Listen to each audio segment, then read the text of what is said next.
So the third question for today, and we actually addressed this question in episode 27, but we're going to give you the skinny today.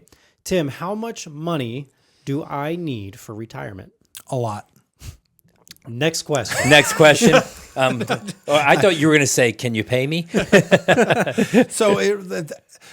I don't like the question, but I totally understand where the question comes from. People really want to know, well, how much is enough? How much do I need?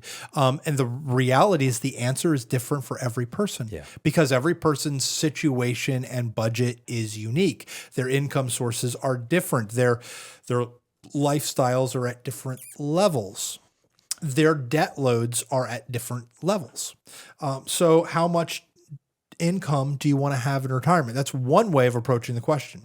If you say, well, look, I generally need to have $4,000 a month to cover my core budget. I would really like to have $6,000 to do some of the nice things.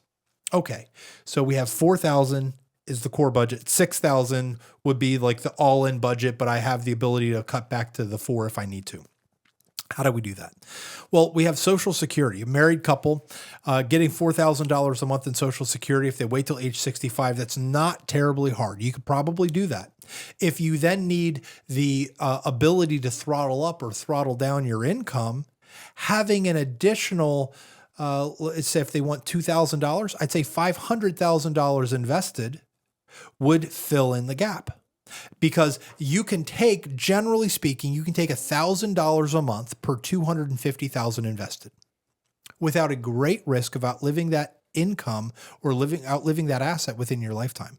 Now, it's not a guarantee. It's based on assumptive market performance. If we think that the market's going to return on average 6, 7, 8% a year, but we'll take 4.8% from the account, then I would allow the portfolio to maintain some of its growth to grow over time so that we have our income keeping pace with inflation. It's not a guarantee because if the market has a significant downturn and you're still pulling 4% or 5% out of the account when it's down 5 or 10%, that's going to have a negative impact on the overall return. Therefore, you need the ability to pause or slow down withdrawals during down market environments. That's why I said you have to be able to throttle up or throttle down your income. So how much income do you need? That's really the first question that we have to resolve.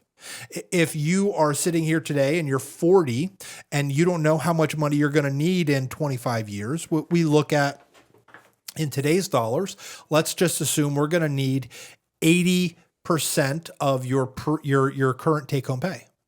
So if your take-home pay today is $6,000, 80% of that says, well, I'm probably only going to need $5,000 some odd dollars of that $8,000 a month or $6,000 a month or whatever the dollar is. So you can do the math.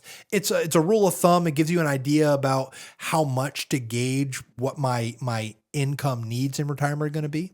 But the reality is that the more you make, the more flexibility you'll have on what you actually need to cover your core budget.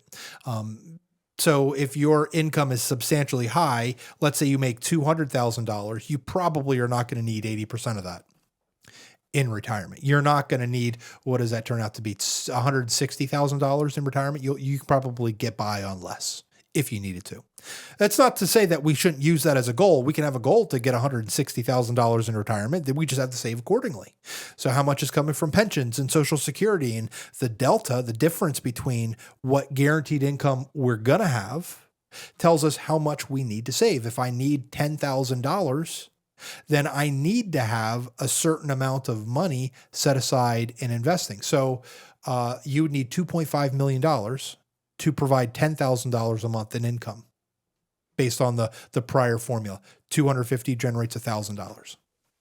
It's another good reason to keep lifestyle creep in check. Oh my goodness. Absolutely. Yeah. See previous episode.